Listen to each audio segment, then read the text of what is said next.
Então, continuando a falar do manuscrito de Efraim, né, o Codex Efraim, ele tem umas diferençazinhas com relação aos outros manuscritos, né? Primeiro, o que está faltando, né? Como eu falei várias vezes, que tem só 25 livros e são 27, os dois que estão faltando são a segunda carta aos Tessalonicenses e a segunda carta de João, a segunda epístola de João. Uma outra coisa interessantíssima, né, com relação a esse manuscrito é o número da besta.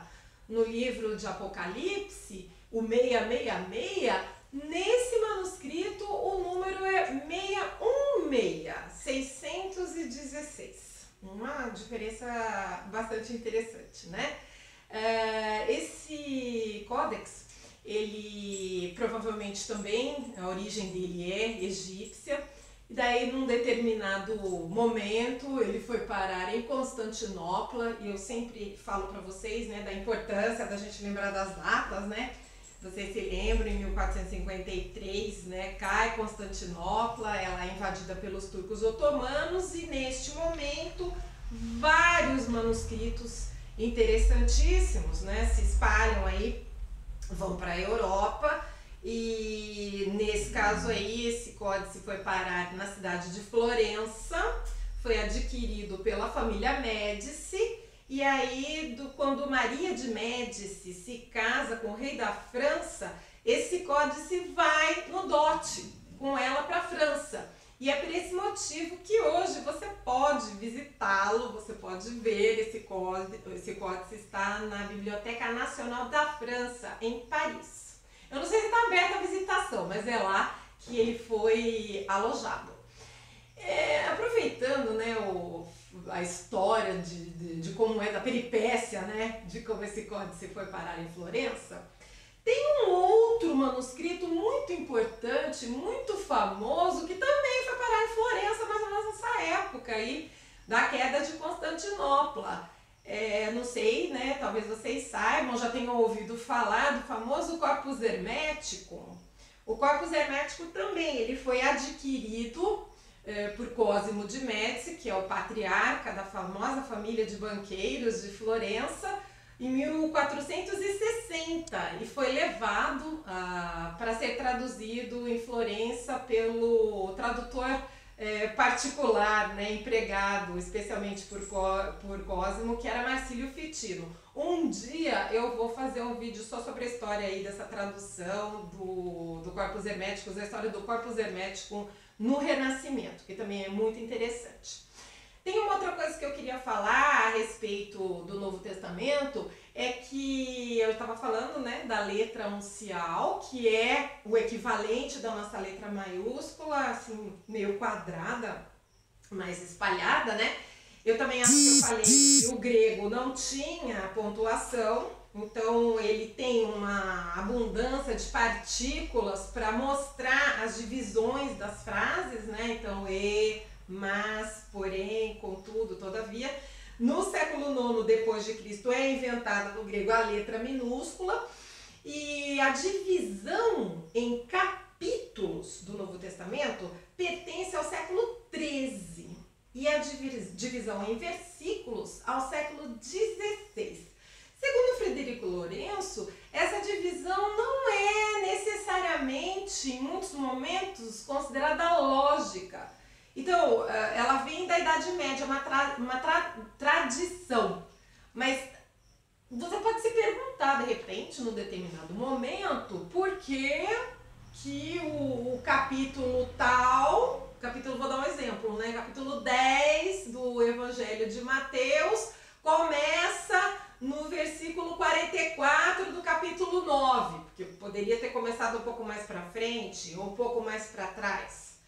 Mas é uma parte muito interessante da introdução ao Novo Testamento, em que ele conta, Frederico conta a história dos manuscritos, na qual ele diz que é meio inútil, assim, é um trabalho, né, quase que impossível de ser feito, investigar os porquês dessas divisões.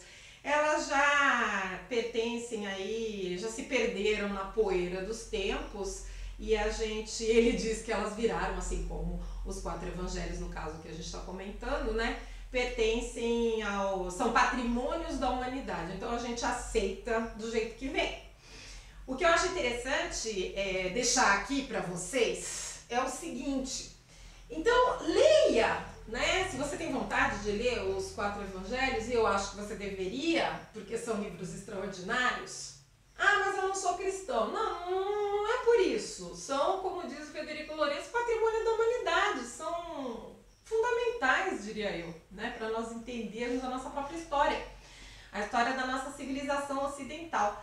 Mas leia com essas informações. Pense aí, né? Na história dos manuscritos. E eu ainda não cheguei na versão final, né, que chegou até nós, e na versão, por exemplo, que é a que o Frederico está usando, porque ele conta toda essa história, evidentemente, para chegar na versão do Novo Testamento que ele usa para fazer a tradução. Ele vai embasando aí, e ao longo da história, né, que ele vai contando, que ele vai te narrando, ao longo da narrativa, ele vai te oferecendo a justificativa da sua própria obra, né?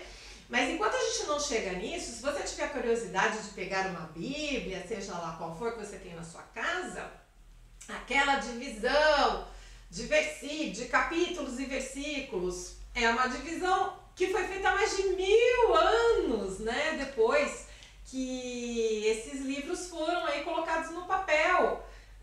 Eles não surgiram lá, as pessoas que nós não sabemos, como nós já vimos, né? Quem terá escrito aqueles livros? Então essas divisões não foram feitas originalmente, elas foram feitas posteriormente. Então assim, de repente você, lendo um desses livros, pode pensar diferente.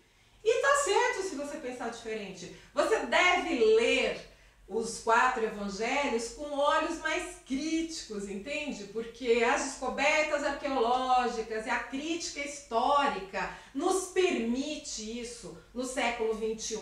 A gente tem aí a nossa lente, o escopo, né? A amplitude dos nossos conhecimentos e da nossa visão, né? Foi aumentada pelas descobertas, pela tecnologia. A gente pode, de repente, aprender mais, descobrir novas coisas, ter novas impressões. Nós não precisamos copiar aquilo, receber e copiar e reproduzir aquilo que foi colocado na nossa mão pelos séculos aí, praticamente 2 milênios de tradição, tá bom? Falo sempre de tradução e falo de tradição e acabo errando. Então, gente, espero que vocês tenham gostado, mas de coração eu espero que vocês tenham aproveitado isso que eu disse. Que vocês, né, seja você cristão, protestante, católico, pentecostal, seja lá qual for a sua crença, budista, se você foi cristão um dia e resolveu mudar, não tem problema. A gente lê e aproveita do mesmo jeito, desde que a gente abra nosso senso crítico, abra a nossa mente para receber esses ensinamentos sempre tão essenciais. E como eu disse em um dos vídeos, né, a mensagem continua tão correta, tão certeira, tão precisa quanto ela foi há 2000 anos, tá bom? Então, muito obrigada. Se você gostou, por favor, compartilhe com seus amigos, com as pessoas que você acha que também vão gostar e principalmente vão aproveitar. E até o nosso próximo vídeo.